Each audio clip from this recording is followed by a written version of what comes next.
الحمد لله نحمده ونستعينه ونستغفره ونؤمن به ونتوكل عليه ونعوذ بالله من شرور أنفسنا ومن سيئات أعمالنا من يهده الله فلا مضل له ومن يضلله فلا هادي له ونشهد أن لا إله إلا الله وحده لا شريك له ونشهد أن سيدنا ونبينا ومولانا محمدا عبده ورسوله وقال الله تبارك وتعالى في القرآن المجيد والفرقان الحميد إن الذين كفروا من أهل الكتاب والمشركين في نار جهنم خالدين فيها أولئك هم شر البرية إن الذين آمنوا وعملوا الصالحات أولئك هم خير البرية جزاؤهم عند ربهم جنات عدن تجري من تحتها الأنهار خالدين فيها أبدا رضي الله عنهم ورضوا عنه ذلك لمن خشي ربه صدق الله مولانا العظيم وبلغنا رسوله النبي الكريم الأمين ونحن على ذلك لمن الشاهدين والشاكرين والحمد لله رب العالمين الصلاة والسلام عليك يا سيدي يا رسول الله وعلى آلك وأصحابك يا سيدي يا جد الحسن والحسين اللہ رب العزت کا کروڑواں شکر ہے کہ اس نے ہم سب کو حضور جان کائنات علیہ الصلوۃ والسلام کی امت میں شامل کر کے مسلمان بنا کر اس دنیا میں بھیجا ہے۔ تمام تعریفیں اس خالق کائنات کے لیے ہیں کہ جس کے قبضہ قدرت میں ہم سب کی جان ہے، اور تمام عزتیں، رفعتیں، بلندیاں اور درود و سلام ہم پیش کرتے ہیں حضور جان کائنات علیہ الصلوۃ والسلام کی پاک ذات پر، آپ کی تمام آل پر اور تمام اصحاب پر، اور آپ یقیناً ہم سب کے سردار ہیں، اور آپ کو اللہ رب العزت نے جو شرف عطا کیا، جو مقام عطا کیا، وہ یہ بھی ہے کہ آپ تمام انبیاء کے مالک اور سردار اور امام ہیں۔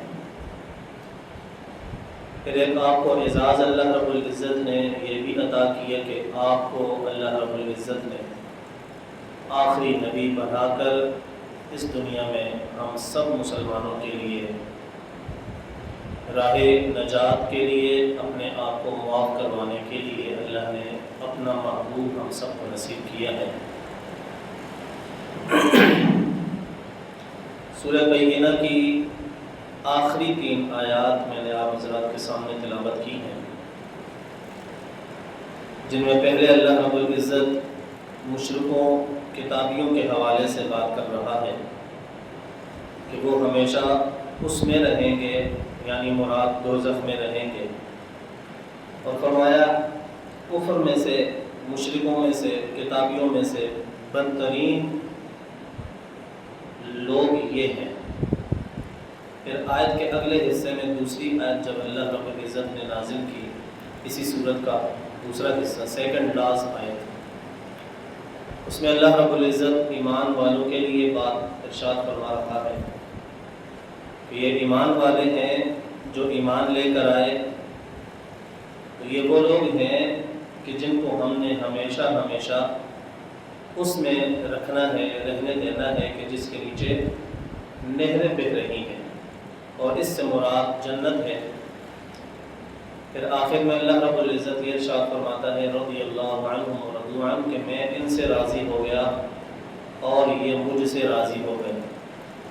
اور یہ سب ان کے لیے ہے جو اپنے رب سے ڈرتے ہیں، جن کے دلوں میں کوئی خوف نہیں اللہ رب العزت کی ذات پاک کا، تو پھر ان کے لیے کچھ بھی نہیں ہے. آج میرا دل ہے کہ آپ کو ڈراؤں گا نہیں. آج انشاءاللہ میں آپ حضرات کے سامنے جنت کے وہ کچھ خوبصورت لمحات آپ کے سامنے ذکر کروں گا، کیونکہ اکثر مجھے یہ اپنے ہی نمازیوں کی طرف سے شکایت ملتی ہے کہ حضرت آپ ہمیشہ ہی ڈراتے رہتے ہیں. تو پھر میں نے پچھلے جمعے کو بھی مجھے یہ خبر ملی تو میں نے سوچا اور اسی وقت میں نے یہ ارادہ کر لیا تھا، اللہ رب العزت کی پاک بارگاہ سے توفیق مانگی کہ میں اگلے جمعے کو یعنی اس جمعے کو انشاءاللہ جنت کے کچھ ماحول آپ کے سامنے رکھوں گا کہ اللہ رب العزت نے جنت کو اپنے بندوں کے لیے کتنا خوبصورت بنا کر تیار کر کے رکھ دی ہوئی ہے. سب سے پہلے آپ اپنا ایمان مضبوط کریں اور اپنے رب پر یقین کریں. وہ ایک دنیا کی مثال دی جاتی ہے نا کہ یار تو محنت اپنی پوری رکھ، باقی رب جانے تو اس نے کم جانے. کسی بھی معاملے میں آپ کوئی گھر بناتے ہیں، کوئی امتحان دیتے ہیں، دنیا کا کوئی بھی کام کرتے ہیں، آپ کو نتیجے کا ابھی تک علم نہیں، پتہ نہیں میرا اگر امتحان دیا تو نتیجہ کیا ہے. کسی کاروبار میں پیسہ لگایا تب بھی نتیجہ معلوم نہیں کہ کامیابی ملے گی یا نہیں. تو یہ جو کامیابی ادھوری انسان کے سامنے ہوتی ہے تو پھر اس لمحے میں انسان کو مشورے یہی ملتے ہیں، وہ خود بھی یہی سوچتا ہے کہ میرے مولا میرے حصے میں جو طاقت تھی، جو مجھے ہمت تھی، میں وہ ادا کر چکا ہوں. میں نے اپنے حصے کی محنت کر دی ہے، اب تو ہمیں اس کا بہتر سے بہتر اجر اور جزا ادا کرنے والا ہے. تو آج اسی جملوں میں سے ایک جملہ میں آپ کے سامنے یہ بھی رکھوں گا، تمام عالم اسلام مسلمانوں کے لیے مجھ سمیت ہم اپنا کام پورا کریں. نماز، روزہ، حج، زکوٰۃ، حقوق اللہ، حقوق العباد، یہ معاملات ہم پورے رکھیں. باقی جنت جانے، خدا جانے اور ہم جانے. اور یہ امید بھی انسان کو، خاص کر کے مسلمان کو رکھنی چاہیے کہ میرا رب بڑا مہربان ہے، بخشنے والا ہے، معاف کرنے والا ہے. دنیا کی مثال اگر آپ کے سامنے میں یوں رکھوں کہ جب اللہ رب العزت ماں باپ میں سے کسی کو جب اولاد کی نعمت سے نوازتا ہے تو اس کی اولاد بڑے ہونے کے بعد جب اس کی نافرمان نکلتی ہے، ہاتھوں سے نکل جاتی ہے، اور پھر اللہ کی توفیق کے بعد، اس کی دعاؤں کے بعد جب وہ بچہ اس کو واپس سیدھے راستے پر اس کی زندگی میں اس کو مل جاتا ہے تو وہ شکر ہی ادا کرتا ہے کہ شکر الحمدللہ کہ اللہ رب العزت نے مجھے میرا بیٹا واپس کر دیا، نہیں تو یہ تباہ ہو جاتا، برباد ہو جاتا. تو میں یوں کہوں گا کہ اللہ رب العزت بھی کبھی بھی یہ نہیں چاہتا کہ وہ اپنے بندوں کو عذاب میں مبتلا کرے، وہ اپنے بندوں کو جہنم میں پھینکے. اللہ کبھی بھی یہ نہیں چاہتا. کہ ہم انسان ہیں کہ اپنی ذات پر خود ظلم کرتے ہیں. ہمیں علم نہیں ہوتا، ہم گناہ کرتے چلے جاتے ہیں، وقت ضائع کر جاتے ہیں، نمازیں قضا کر دیتے ہیں، کہ جس کے نتیجے میں پھر ہوتا یہ ہے کہ اب ہمارا فیصلہ جہنم والا ہو جاتا ہے. پر آج میں آپ کو جہنم کے قصے نہیں سناؤں گا، آپ کو اللہ کی وہ بہاریں، وہ برکتیں، وہ انعامات آپ کے سامنے رکھوں گا کہ جس مکان کے لیے اللہ نے اپنے بندوں سے وعدہ کیا ہوا ہے کہ میرے بندوں تم ہمیشہ ہمیشہ اس میں رہو گے کہ جس کی یہ نشانیاں ہیں وہ میں آپ کے سامنے رکھتا ہوں. سب سے پہلے آپ یہ بات ذہن رکھیں کہ جنت اللہ رب العزت کی طرف سے ایک مکان ہے کہ جس کو اللہ رب العزت نے اپنے مومن بندوں کے لیے تیار کر کے رکھ دیا ہے، اور یہ وہ مکان ہے کہ دنیا میں سے نہ کسی آنکھ نے اس جیسا کوئی گھر دیکھا، یہ وہ مکان ہے کہ دنیا میں سے نہ کسی کان نے اس جیسی نعمتوں کے بارے میں کسی نے سنا، اور یہ وہ نعمت ہے، یہ وہ مکان ہے کہ دنیا میں سے آج تک کسی کے دل میں اس کا خیال تک نہیں گزرا۔ آپ کے سامنے ہزاروں کی مثالیں ملیں گی کہ یہ تو کشمیر جنت میں ٹکڑا ہے۔ اس کی وجہ یہ نہیں ہے کہ کشمیر جنت ہی ہے، ایک مثال کے طور پر محاورہ بولا جاتا ہے انسانوں کے سامنے، اس کی وجہ کیا ہے کہ اس میں خوبصورتی ہے، پہاڑ ہیں، پانی ہے، دریا بہہ رہے ہیں، چشمے بہہ رہے ہیں، ہریالی ہے، درخت ہے، کوئی افراتفری نہیں ہے، کوئی پریشانی نہیں ہے، سکون ہے، اطمینان ہے۔ آپ میرے نبی کا ارشاد ہے، میرے نبی نے ارشاد فرمایا اگر کسی کی نظر کمزور ہو تو وہ بہتے پانی کے اوپر اپنی نظر جما کر رکھے، بہتے پانی کو دیکھے، اللہ اس کی نظر میں بہتری پیدا کرے گا۔ دوسری روایت میں ہمیں یہ بھی ملتا ہے کہ اگر آپ کو ہریالی پسند ہے تو پھر میرے نبی نے ارشاد فرمایا کہ تم پھر اس ہریالی کو دیکھو، اس ہرے بھرے درختوں کو دیکھو، اس گھاس کو دیکھو، ان پھولوں کو دیکھو، اور دیکھ کر تصور کرو کہ کتنا خوبصورت پھول ہے، کتنی سونی اس کے اندر اللہ نے خوشبو پیدا کر دی ہے۔ پہاڑوں کے اندر اگنے والا پھول الگ ہے، ندی نالوں کے اندر اگنے والا پھول الگ ہے، باغات کے اندر اگنے والا اگانے والا پھول الگ ہے، ہر درخت کی خوبصورتی اللہ نے الگ بنائی ہے۔ تو جب انسان پہاڑوں کی طرف، کشمیر کی طرف، ناران کاوان کی وادیوں کی طرف جب رخ کرتا ہے تو اس کو احساس ہوتا ہے کہ میں اپنی دنیا سے کتنا دور آ چکا ہوں، سکون، اطمینان۔ تو جنت بھی اللہ رب العزت نے اپنے بندوں کے لیے دنیا کی وہ تھکاوٹ، وہ پریشانیاں، وہ مصیبتوں سے، ان آزمائشوں سے اللہ اپنے بندوں کو دور کر کے جنت کا خوبصورت محل عطا کرتا ہے۔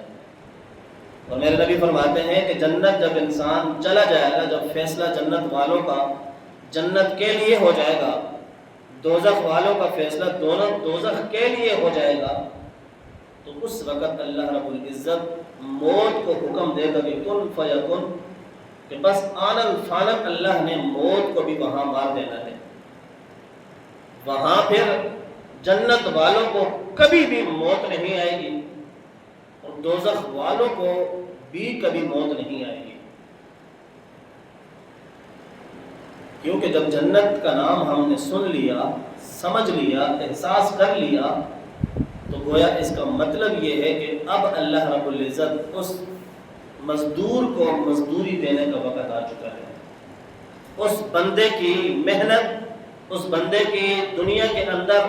اللہ کی طرف سے آزمائش آنے والی زندگی پر صبر کرنے والا بندہ،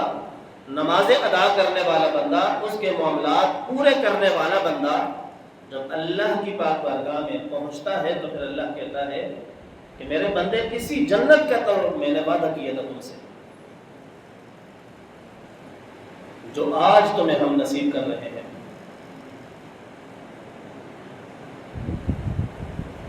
جنت کا ایک صحابی حضور کی پاک بارگاہ میں حاضر ہوئے اور عرض کرتے ہیں یا رسول اللہ، آپ اللہ کی پاک بارگاہ میں دعا کریں کہ اللہ مجھے ایک بارش جتنی جگہ جنت میں دے دے۔ تو میرے نبی نے فرمایا بارش جگہ کیوں مانگتے ہو؟ فرمایا بس اللہ تعالیٰ سونے نبی سے آپ عرض کر رہا ہوں کہ آپ اللہ سے عرض کریں کہ اتنا ٹکڑا مجھے مل جائے۔ تو میرے نبی نے ارشاد فرمایا مل جائے گا تجھے، لیکن تمہیں بتاؤ کہ وہ ایک بالش ٹکڑا جگہ کتنی رکھتا ہے؟ عرض کرتے ہیں یا رسول اللہ میں نہیں جانتا، اللہ اور اس کا رسول بہتر جانتے ہیں۔ فرمایا وہ ایک بالش کا ٹکڑا تیری دنیا سے بھی زیادہ بہتر ہے اور اس سے بھی زیادہ بڑا ہے. جنت کی صرف ایک بالش جتنا ٹکڑا. جنت کو اللہ نے جو اس کی چار دیواری بنائی ہے، اللہ رب العزت نے خوبصورت سونے چاندی کے اینٹوں سے بنائی ہے اور مشک کا گھارا تیار کر کے اینٹوں کو کھڑا کیا گیا ہے. اور اس کے اندر جو محل اللہ نے تیار کیے ہوئے ہیں اپنے بندوں کے لیے، تو وہ محل اتنا صاف اور شفاف ہے کہ اندر کا حصہ اور اندر کا نظارہ باہر والوں کو نظر آ رہا ہے اور باہر والا نظارہ اندر والوں کو نظر آ رہا ہے. لیکن وہ ایک جنت کی خوبصورتی ہے. آج ایسا ممکن نہیں ہے کہ انسان کوئی ایسی دیواریں بنا دے، کوئی ایسا مکان بنائے کہ جس کی اینٹیں سونے چاندی سے ہوں اور جو سیمنٹ استعمال ہو وہ مشک کا ہو. ایسا ممکن نہیں ہے. لیکن اللہ اپنے بندوں کے لیے تیار کر کے اس نے جنت کو تیار کر لیا ہے. خوش قسمت ہے وہ بندہ.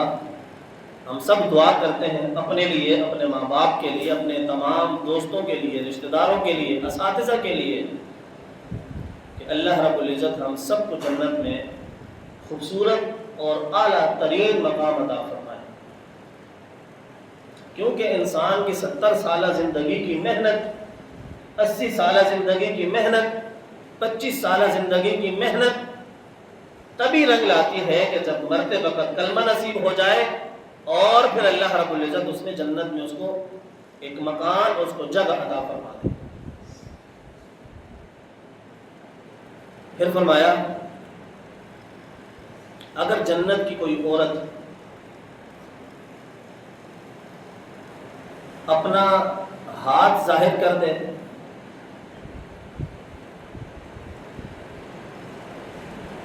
زمین کی طرف، دنیا کی طرف، تو اللہ رب العزت اس ہاتھ کی برکت سے اور اس نور کی برکت سے زمین سے لے کر آسمان تک کی جو درمیانی خلا ہوگی اللہ اس کو روشن کر دے گا. اور سورج کی روشنی، چاند کی روشنی، ستاروں کی روشنی ایسی مدھم پڑ جائے گی جیسے سورج کے سامنے کوئی دیا جلا رہا ہو. پھر ایک روایت میں آتا ہے کہ اگر کوئی حور جنت کی اپنے ہاتھ کی اس ہتھیلی کو باہر نکال دے تو اس ہاتھ کی خوبصورتی سے اللہ رب العزت کی تمام مخلوقات آپس میں فتنے میں مبتلا ہو جائیں. پھر اس کے بعد جنت کا ایک درخت جو آپ اکثر مولویوں سے سنتے ہیں، سبحان اللہ پڑھی، سبحان اللہ پڑھی، خوبصورت نعت پڑھی، سبحان اللہ سبحان اللہ. ایک دفعہ سبحان اللہ کہنے پر اللہ رب العزت اس کے نام کا جنت میں درخت لگاتا ہے اور اس درخت کی موٹائی، لمبائی، سایہ جو اللہ نے پھیلایا ہوا ہے اس کی آپ تھوڑی سی حیت اپنی ذہن میں رکھیں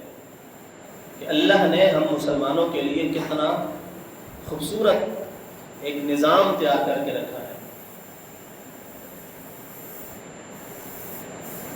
درخت کا سایہ اتنا بڑا ہوگا، اتنا وسیع ہوگا کہ اگر اس سائے کے نیچے تیز رفتاری کے ساتھ گھوڑا کوئی انسان مسلسل 100 سال تک دوڑاتا رہے، اس درخت کے سائے کے نیچے، یعنی اس درخت کا جو سایہ اللہ نے لمبائی کے طور پر پھیلا دیا ہے وہ اتنا لمبا ہے کہ اگر تیز رفتاری کے ساتھ گھوڑا کوئی 100 سال تک مسلسل چلاتا رہے تب جا کر کہیں اس سائے کو وہ ختم کر پائے گا. صرف ایک دفعہ سبحان اللہ کا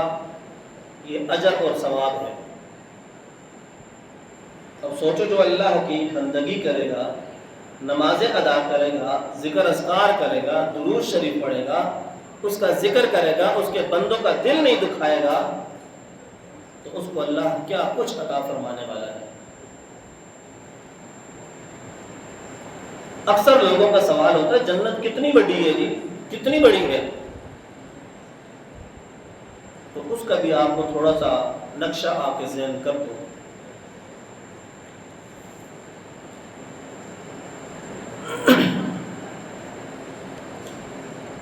علماء کرام فرماتے ہیں کہ جنت کے کل 100 درجے ہیں، کل 100 درجے ہیں، اور ہر ایک دوسرے درجے کے درمیان جو اللہ رب العزت کے نبی نے، صحابہ نے، تابعین نے کتابوں میں جو نقل کر دیا وہ یہ ہے کہ ایک درجے سے دوسرے درجے تک اللہ نے زمین سے آسمان تک کا جتنا فاصلہ ہے، اتنا بڑا فاصلہ اس کے درمیان ہے، اور اس کے بارے میں بتایا جاتا ہے کہ 500 سال تک مسلسل اگر کوئی آسمان تک پہنچنا چاہتا ہے تو اتنی تیز رفتاری سے براق جیسی ہی کوئی مشین ہو یا کوئی جانور ہو جنت کا، یا اگر دنیا کی آلات کی بات کی جائے تو کوئی ایسا سیارہ، کوئی ایسا جہاز تیار کر لے سائنس، ممکن نہیں ہے، لیکن اگر کوئی جانا چاہے تو مفسرین نے 500 سال کا یہ درجہ بندی نظر اور لوگوں کی نظر کی ہے کہ زمین سے آسمان تک 500 سال کا سفر ہے اور اتنا فاصلہ ہے، تو جنت کے ایک درجے سے دوسرے درجے تک اللہ رب العزت نے اتنا ہی فاصلہ چھوڑا ہے۔ تو اب آپ اندازہ لگا سکتے ہیں کہ اگر 100 درجے ہیں، ویسے جنت کی کوئی بات بھی ہم یہ نہیں کہہ سکتے کہ دنیا نہیں اس مثال جیسی ہوگی، فلاں جیسی ہوگی، نہیں، یہ بس اجمالی ذکر ہے، اور وہ ذکر ہے کہ جو مختصر آپ کے سامنے رکھ رہا ہوں اور میرے نبی نے ذکر فرمایا۔ تو 100 درجوں کو جب کھولا جائے گا تو آپ تصور کریں کہ وہ کتنے بڑے اور کتنی بڑی اللہ نے وہ جنت بندوں کے لیے تیار کی ہے۔ دوسرا سوال لوگوں کا اکثر ہوتا ہے جی جنت نے 8 دروازے، تو ایک دروازے کا فاصلہ کتنا ہے؟ تھوڑا 10 و 10۔ خوش قسمت ہوگا وہ بندہ کہ جس کو 8 دروازوں کے اندر سے آواز آئے گی کہ فلاں بن فلاں تو اس دروازے سے آ، فلاں بن فلاں تو اس دروازے سے آ۔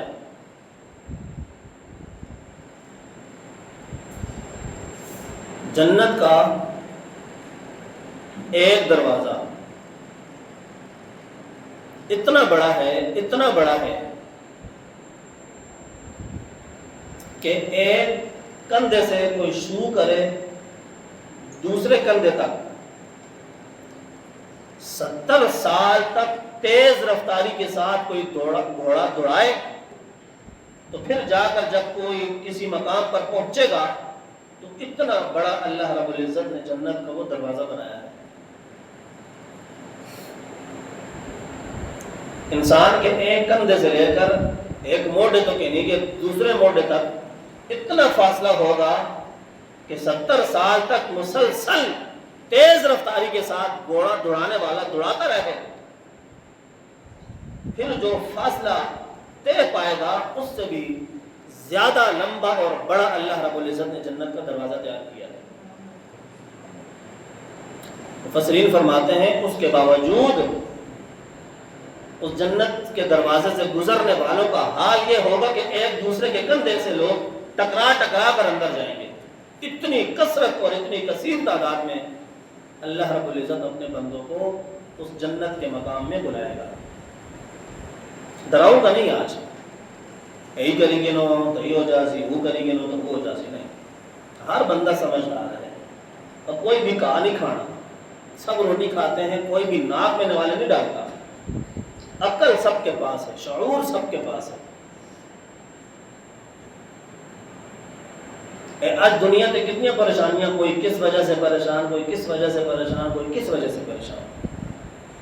جب آپ کو اللہ نے جنت میں داخلہ عطا کر دیا تو یہ ذہن میں ڈال لیں کہ وہاں ہر طرح کی مصیبت، ہر طرح کی پریشانی جو آپ نے دنیا میں فیس کی ہوگی،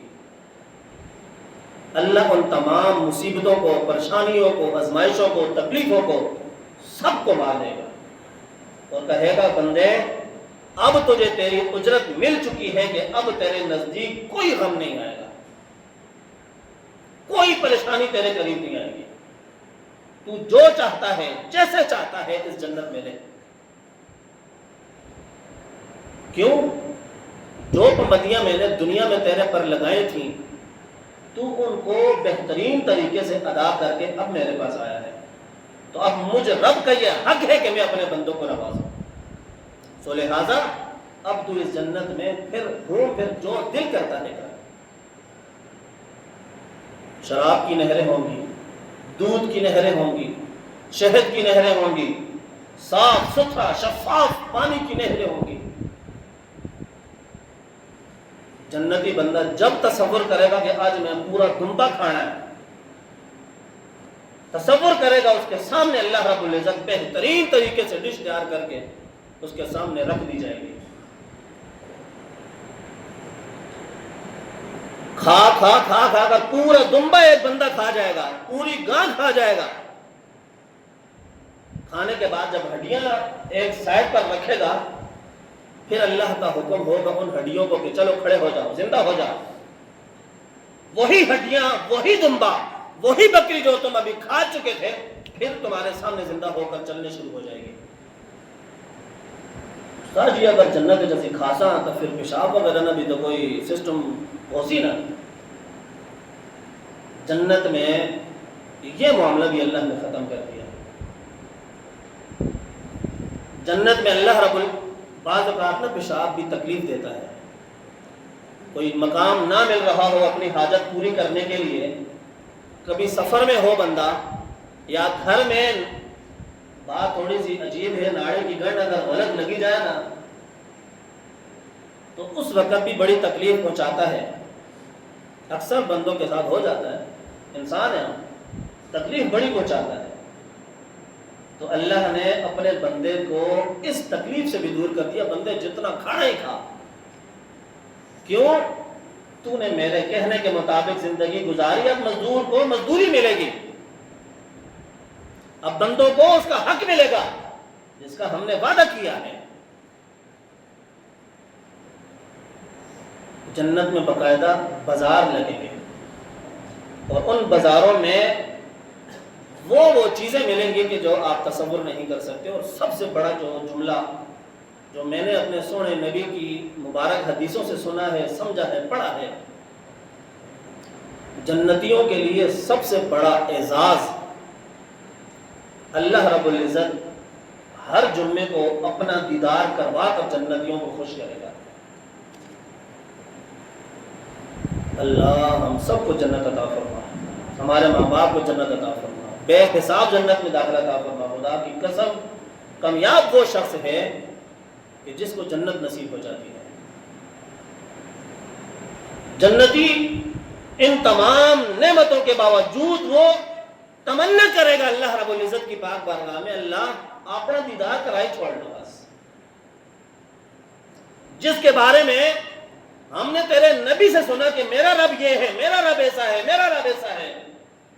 اللہ اب دیدار کرانا اپنے بندے کا۔ پھر میرا نبی ارشاد فرماتا ہے کہ ہر جمعے کو ایک بازار، ایک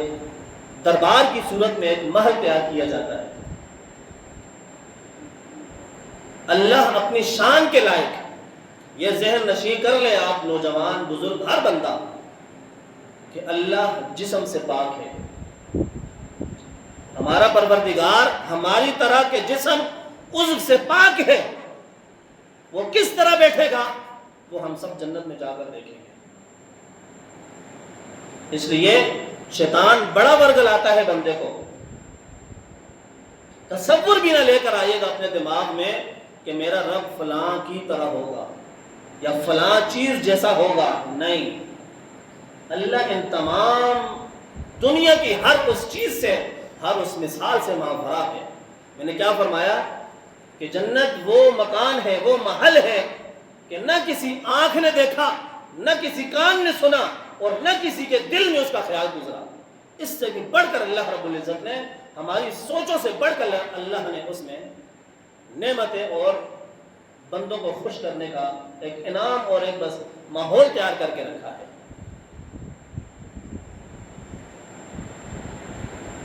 پھر اس میں الگ الگ درجے ہیں۔ جنت الفردوس اعلیٰ مقام عطا فرما، یہ بہت بڑا مقام ہے۔ آخر میں ایک حدیث مبارکہ سنا کر بس بات کو میں ختم کرتا ہوں، کیونکہ جنت کا چیپٹر کو جو ایک جمعے نہ چیپٹر نہیں ہے، بڑا وسیع چیپٹر ہے، بڑی بہترین گل اللہ رب العزت نے ذکر کی ہے۔ میرا نبی ارشاد فرماتا ہے، جو شخص چاہتا ہے کہ اس کو جنت میں میرے مکان، میرے محل اور میرے مقام والا مقام اس کو مل جائے، یا رسول اللہ ہم سب چاہتے ہیں کہ آپ کا پڑوس ہمیں نصیب ہو، آپ کا ساتھ ہمیں نصیب ہو،